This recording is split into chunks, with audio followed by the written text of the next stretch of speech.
about listening to a little bit of Tyler Shough? Now, this is an interview from Jon Gruden. Y'all know we hear Jon Gruden. He down in New Orleans Saints attire. It's crazy stuff, crazy work. But anyway, let's hear from Jon Gruden, man, the interview he did. Who's in there with you, and how's that going so far? It's been going really good. You got Spencer Rattler, grew up with him in Arizona as well. Great guy, great quarterback. You got Jake Haener, who's also been there another year before him, out of Fresno State. Love him. And then we just signed Hunter Deckers as well. Him and I got really close throughout this whole process. We got a really good group. We're young, been through a lot, but got a lot to prove, though. New Orleans Saints, man, Drew Brees. Had quite a run there. Yep. I mean, he was the surgeon. He cut me up, cut a lot of people up. You got some big shoes to fill. It looks like the Saints are looking for a long-term solution at quarterback. What makes you think you can be that guy? I think it's because of my journey, who I am and what I've done in my career, how I've kind of stuck through it. I kind of bring that to the table every single day. I feel like I come in with a little bit of an intensity, going out there and ripping it, trying to spread the ball down the field, be very multiple on offense. You're one of the best. Like I said, I think you are the best kept secret. Not a lot of people know much about you until they start watching that tape. You have a great arm. You're a pocket passer. You got athletic ability. What kind of quarterback are you? What are your strengths? Yeah, I think for me, it's that arm quickness, the ability to get it out at different arm angles, stretch it down the field, be able to attack any coverage. And I think the biggest thing that I've been able to kind of cultivate is that mental sharpness, is getting into it pre-snap wise, trying to get into the best look. I was in 5-6 different offenses in college, so I was asked to do a lot from, at first, not very much, a lot of RPOs, you're kind of running what you run. And then I think my last couple of years at Tech and at Louisville got the keys to the car a little bit more, and it helped me out. And still got a lot to learn, and brand new offense for everybody with Coach Kellen. So I'm fired up to continue to learn it, try and master it, and go earn it. Next thing you know, they're competing. And Rich Eisen was like trying to get a little dirt, like dish a little dirt, but he was composed. And it's the same thing Tyler Shough. Like it's a healthy respect. Like they're not trying to, it's not on some Brett Favre, Aaron Rodgers type stuff, or even Aaron Rodgers, Jordan Love type stuff, right? They know that you get drafted first round or whatever. They see you as the future quarterback, but the guy that got the job don't really want you there because he sees you as a threat, some crap like that. It's not that. These are both two young guys that don't even have that. They know each other. They're from the same area. They compete with each other, but it's a respect thing. So it's like, I'm going to help this guy. I'm going to help this guy out. Because if injuries hit, fam, one thing's whoever loses the job, if an injury happens, God forbid, we're going to need the other guy to step in. So regardless or not, that's why I say we're going to win, because the quarterback position is going to be in good hands with either one of these guys, right? Yeah. I mean, because you know better than anybody what it's like. Sure. I mean, you start at Oregon, you're the next guy. You're going to be the next Justin Herbert, right? Doesn't work out, you go to Texas Tech. Look at that. You like that? That's pretty cool. Now you go to Texas Tech, you end up in Louisville playing for Coach Brom. Yeah. Can you explain what all of that is like to the young quarterbacks and fans out there that might not know? It's a whirlwind. A lot more people in the transfer portal than they got jobs, open roster spots. So I think you got to go into it. For me, I never wanted to leave. The only reason I left Oregon was because I wanted an opportunity to go compete and play right away. And I knew there was going to be an opportunity. I just had to go prove it and earn it. And then Texas Tech, I was just hurt, So I think explaining that journey to Louisville and Jeff Brom and understanding that if this is going to work out, I'm going to go attack it. If not, then I'll go to the NFL and hold a clipboard or something like that. But for me, it was you got to go out there and prove it every single day, because that's one thing I learned. One game, one day, one rep, you got to go earn it, because it's not given. I think every moment in my career I treated it the same, like my job was being ready to get taken away. And because a lot of times, you grew up out there in Arizona, right? Yeah. Brock Purdy, what was he, your teammate, or he was like a rival, or what? Yeah, he was all the above. We played club baseball together, and then we went to rival high schools. And we lost state semi 65-63. Lost to him whenever I was at Oregon. So we got a game on the schedule this year with the 49ers. He's making about $50 million a year. You know that, right? Yeah, that doesn't suck. Wouldn't that be something if you could go up and get him? Yeah. You guys battled in the high school championship game. What was the final score of that game? 65-63. And then you got him in the Fiesta Bowl when you were, where were you at, Texas Tech? And he beat you, didn't he? Yep. But you're pretty much the same age. You're 25 years old. Yeah. A lot of people don't realize that. Married, you're at a different level than most rookie quarterbacks. Yeah. You've had a lot of adversity, injuries. You've had to move on from some difficult situations. Just tell me about your mental toughness and how it's preparing you for this gig with the Saints. I think it explains me perfectly. I think it shows why the way that I am. I feel like I got an itch to just kind of go out there and try and be perfect every single scenario and learn how to harness that in for good. And, for me, I try and take that into every single practice, because I know it's the window of opportunity for me is small, and for anybody. You got to go out there and prove it. And I want to do everything I can to go last a long time in the league. I'm putting all my Saints gear on. How do I look? You like this? It's pretty sweet, man. It's pretty good gear. The people in New Orleans, man, they love the Saints. I mean, I coach for the Bucks. We go up there every year. It's a big game. Yeah. It's a passionate Who Dat fan base, man. Mhm. And Who dat? that Superdome is freaking awesome. Yeah. What's your feel so far? Bourbon Street, New Orleans, Louisiana, Who Dat Nation. Yeah. Give me a little summary on how you feel up there. I think the best way to explain it is like I'm having a conversation with a guy driving an Uber and we're going out to eat and they're treating you just like they're fans, obviously, man, but you're just one of the people. And I think for me, that's been the biggest thing that I've enjoyed is, everybody's passionate about what they do. They're passionate about the Saints. You come in there, you just be a part of who they are. And I think, things are going to go the right way. So I've been enjoying getting to know everybody, trying to see what it's about and trying to engulf myself. You go out there and practice. You look out there and you see Tyrann Mathieu, DeMario Davis, freaking Cam Jordan. These guys have been playing at a high level for a long time. Have they helped you during the transition? And maybe what's that like having those guys to go up against every day in training camp? Yeah, it makes it really hard for sure. I think you're seeing elite level disguises every single day, elite level pass rushes. Chase Young, Cam Jordan, Carl Granderson, you got DeMario Davis, Pete Werner, all these guys. And then on the back end, Justin Reed and Alontae Taylor, Tyrann Mathieu, Kool-Aid McKinstry. So it's like, every single rep in practice matters. And I think that was the biggest thing in OTAs was, it's boom, boom, check down, boom, boom. That window is right there. So a lot of times you don't even know what they're going to be in because Jay Reed's going to be spinning this way, clouding that way, going back to the post, dropping down. And I think you just got to trust it. And they've been really big for me. I've played golf with Jay Reed a couple of times, how smart he is, what he's looking for at the QB position. And I'm excited to just continue to. Jeff Brom at Louisville is a great coach. I think he helped you really big time because I see a lot of NFL concepts. I even saw snap count at Louisville. What was your snap count at Louisville? Give it to me. Green 18. Green 18's up. You sound just like Aaron Rodgers, man. Yeah. At Oregon, what were you guys doing? Ready. Oh, my God. What about Texas Tech? Ready. You're killing me, man. But Jeff Brom, maybe tell me a little bit about what makes him unique as a college football coach. Man, he's tough. He's a tough dude.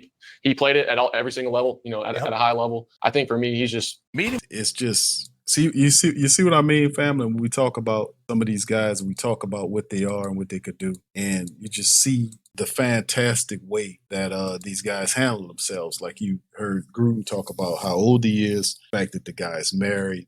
He'll be 26. Matter of fact, I think it's in September, if I'm not mistaken, that he's going to turn 26. So it's fantastic, man, is the fact that these guys are incredibly grounded. That's something that I can respect. That's what I'm saying about the toughness, the mental fortitude of these guys, the accountability that they both run with.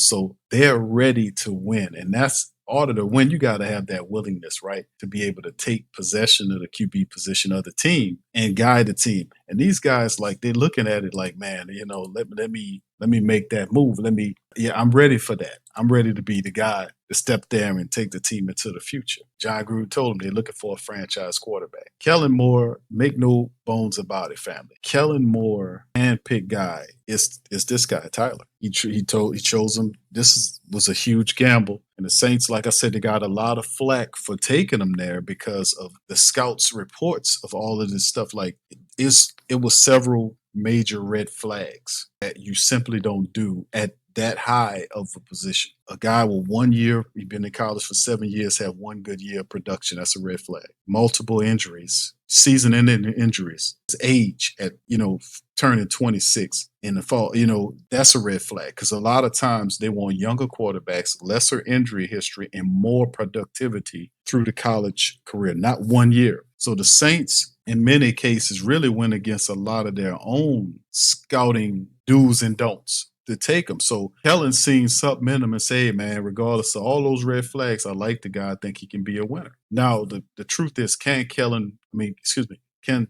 Shough be a winner in New Orleans? Can Spencer Rattler be winners in New Orleans? Of course they can. If you can give either one of these guys running game and the offensive line to protect them, use the running game. They got a tight end safety blanket there, Juwan Johnson. They're paying $10 million a year. Juwan's like the 12th ranked highest paid tight end in the NFL, number 12, I think it is. So you got a safety blanket at the tight end position. You got a hell of a running back in Alvin Kamara with an offensive line potentially and be a top 10 unit. We could see, and we covered this before in one of the reports, that we could possibly see Alvin Kamara be one of those backs, man, this year where we could see a 1,200, 1,300 rushing campaign. We could see probably his best year as a New Orleans Saints running back in the Kellen Moore system. So because of the inexperience of our quarterbacks, we'll tend to kind of lean on that running attack a little bit more. Like I said, and then the fact that the underdog status, the agreeable scheduling, the thing about the quarterback's tough mentality is like, you heard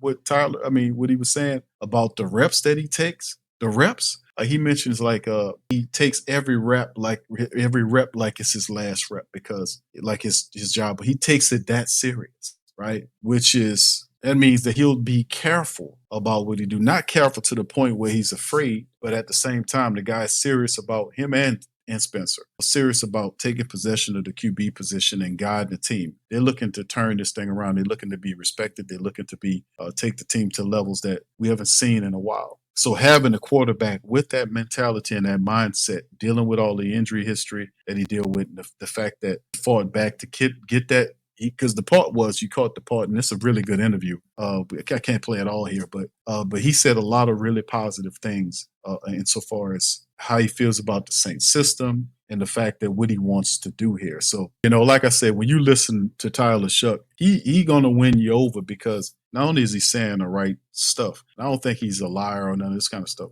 but what he's saying, based on his words, his action, he's serious about it. They want to win. And that's all we can ask for. It's like, take it serious, respect it, respect the football, respect the team. You're going to be a leader, lead responsibly, lead righteously. Don't come with all this old nonsense. Don't make no excuses. If you're out there throwing bad plays, take responsibility for what you're doing. We had other guys here not taking responsibility, making excuses, finger pointing out there on the goddamn field. All this kind of stuff happened. We don't need, that's not a leader. That's nothing what we had. So this is different. We haven't seen this in a while, man. So it's good to see him out there. I'm going to play a few more minutes of this here, man, with him talking to old crazy man Gruden. Look at old crazy Gruden. What are you talking about? Shough. Then I read the name, and it doesn't even sound like Shough. Who the heck is this guy? Tell everybody how you spell Shough anyway. Shough.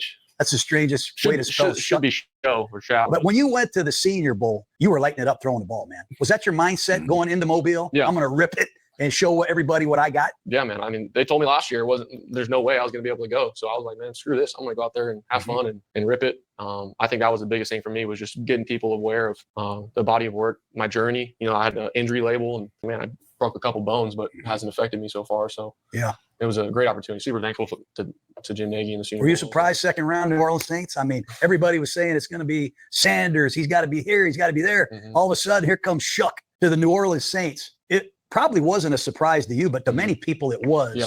But when you went to New Orleans, was it a surprise to you? I thought it was like a dream scenario after my visit there, because I just came from a lot of other places, and I saw Doug Nussmeier and getting to talk to Kellen Moore and how they coach quarterback position, and Scott Tolzien. And I was like, man, these guys have done it with Dak Prescott and Herbert and Hurts. And it's like, they've had success everywhere. So I thought it'd be really cool to work with them. And then I got to know the city more and the guys on the team. I had connections with former teammates in Jawan. So I was surprised that it was happening, but I knew there's going to be maybe some action early on, hopefully. You got to be excited. Kellen Moore, give us. There were guys that were mostly, stature wasn't that tall, 6'1", that type of stuff. But you had a tall quarterback, 6'5" guy, strong arm, has athleticism and a good temperament that can stand up over the field, can move outside, make tough throws. I've seen him make throws on the run. That was one of the things I wanted to see him do, some throws on the run. And in there, does he stare down the gun and make the throw with the defender coming in? I've seen films where he got tagged standing in there to deliver a throw upfield.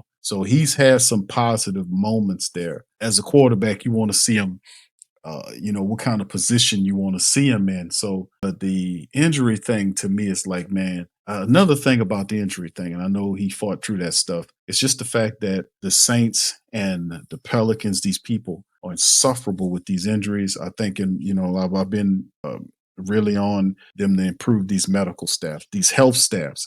Have to do better than, hire better doctors, get better technology. You got all this money that you're bringing in from us. Do invest more into the health aspect of your organization and help out to keep players on the field. You see what I'm saying? Put more money there. And the Saints haven't really committed anything to that this year, but they quick to sit up here and throw out these damn injury excuses and blame injuries every damn year, which I despise. Don't tell me about the injuries unless you do something about it. I do not like the way they handle it. Like they just think it's something of luck. No, you can do something about it. You can minimize it by investing more money into it, finding better doctors, getting better technology, and hiring better people. We know it's levels to this.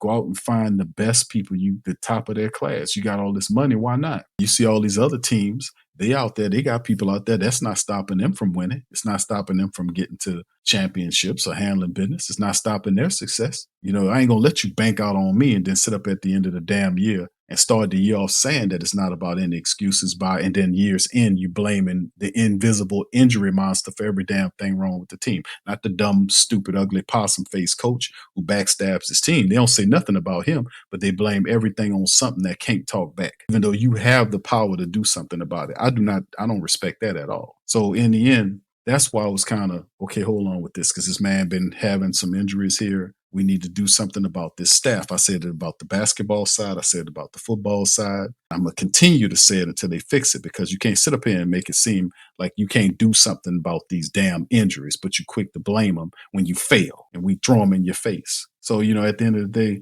that's what I'm on, this whole injury thing. I don't like it. But, but like I said, man, in the end, Tyler Shough is what he could be. He can have a lot of success. I'm going to play a little bit more of this, and then we're going to move to something Report else. on him as the head coach. I'm curious. He was on my Gruden's QB class show years ago. It seems like, bam, all of a sudden he's the head coach of the Saints. What's he like? He's one of the smartest people I've been around in this short amount of time. I think the most impressive thing to me is how he's done it in different systems. Him calling it for different quarterbacks, he's been able to adapt and mold around different guys and still have success. And I think that's really hard to do. And I think we're being able to kind of contextualize it in his own way this year with the Saints and hopefully shape it around a really good team. And I got to just do my part and learn from him and try and contribute. I spent a lot of time up there with Mickey Loomis and the Saints. Yeah. Derek Carr was playing quarterback, and got a lot of respect for some of their players. Now, they've got some guys coming back from injury. Olave, one of their receivers, Rashid Shaheed. Yeah. A lot of guys coming back from injuries. Maybe update us on what the skill guys look like in New Orleans right now. Yeah, a lot of speed, man. Some of the greatest get-offs I've seen. I think Olave and Shaheed are kind of due for really big years. You got Brandon Cooks, veteran guy coming in. He's organizing a lot of off-season activities. We're going all over the place throwing, and Cedric Wilson and another vet guy kind of in the room. So we got a lot of really good talent. I think at this point they're eager to just get back out there and prove it, because I think we kind of have that underdog mentality. Screw everybody. Like, let's just go freaking rip it. And you had Eric McCoy hurt last year. He's come back with a freaking vengeance. And we got a really talented O-line. So at this point, it's like, let's just go do it. You said it. You just said it. Kind of chip on your shoulder, kind of ticked off. Not a lot of people, according to all my magazines, have you guys picked to win the league. A lot of this is pretty negative stuff. They don't think the Saints are going to be a contender this year. What you say about that, Tyler? I mean, not a lot of people expect much from a rookie quarterback. Not a lot of people know who you are. Am I pissing you off? Tell me about that mindset in New Orleans. No, man, a lot of people didn't expect me to get drafted or go to New Orleans. A lot of people don't expect us to do good. I think we got veterans on defense. We got freaking guys that we just signed that are elite level players on offense. We got guys coming back from injury that are elite level players. For me, my whole goal is just do my job, let those guys make plays. And tell me about your offensive line. I mean, Fuaga's a first rounder last year. You get the big kid from Texas to play tackle this year. You said it, McCoy, Ruiz. It's a pretty highly touted offensive line. Penning's a first rounder. I mean, playing indoors in a dome with those receivers, if that doesn't excite you, hell, you don't get excited. Yeah, man. Gets my piss hot, man. It's pretty sweet. I mean, we got, like you said, all those guys, Penning, Ruiz, McCoy, Fuaga, Banks. It's getting reps with them. It makes it, we're doing walkthrough reps, and I'm like, man, these guys are going to be freaking good. We're getting the live pads pretty soon. So, and we got a good second string guys too. We got a bunch of veterans, and Will Clapp at center, and you got a bunch of guys coming back in Radunes.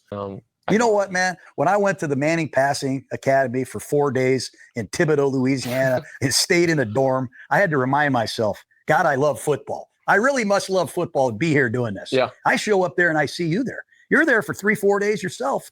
There's something about you that I really like. I see you in here with me all day studying this stuff. You love it, don't you? And what do you love about it? I think I love the constant pursuit of trying to solve shit, trying to solve problems. I think for me, it's, how can you get this done? I like just being around everybody, being around the guys. For me, that's been the funnest part. I've always been playing, but being around the guys, game planning, getting that side of the game, that's what I love. So the Manning camp, I mean, we were sitting outside drinking beer, talking about what we were going to do versus this defense and what you're going to come down to Tampa. I was like, that was great, wasn't it? I was like, I'll take you up on it. Let's do it. So, I don't know how people can't root for you. I mean, you're a tough son of a bitch, man. And I love watching you throw the ball. You have a wide base.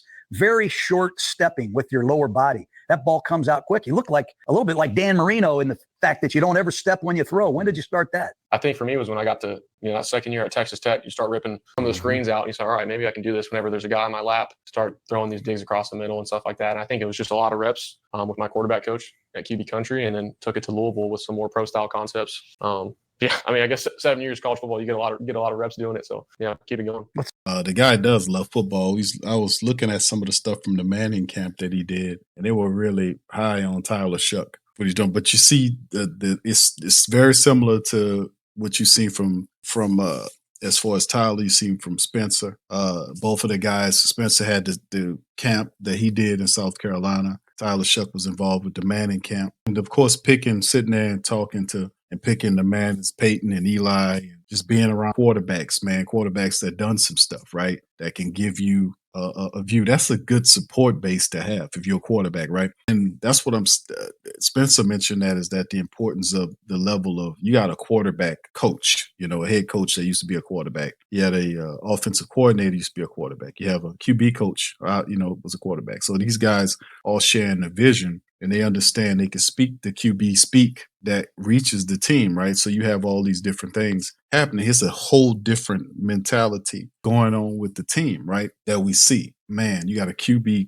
former QB running the team. So it's innovation there with all these people. So these quarterbacks are going to take a step, man. So we just need to pay attention to how this thing goes, man. It's going to be fun. Yeah, St. Doug said, did he say, yeah, he called him a tough SOB. That's what, and Gruden don't bite his words, man. Gruden is, you be talking some serious stuff there. So yeah, absolutely, man. You gotta like him. You gotta like Tyler Shough. You gotta like him. You gotta like what he stands for. And man, listen, like I said, even guys like him and Spencer Rattler, that's a win-win, because regardless, whoever win, we protected against injury. So if a guy happens to get hurt, next guy step in there, we keep this stuff going. It's the same temperament. That's why I'm saying whoever wins the starting job, we still win overall, because it's just a good proposition overall. All right, we'll be able to sit here and watch this happen, man, and see all this going. It's gonna be super, super, super dope. Like your boy Old Fear says from Jeremiah Fears, the super dope.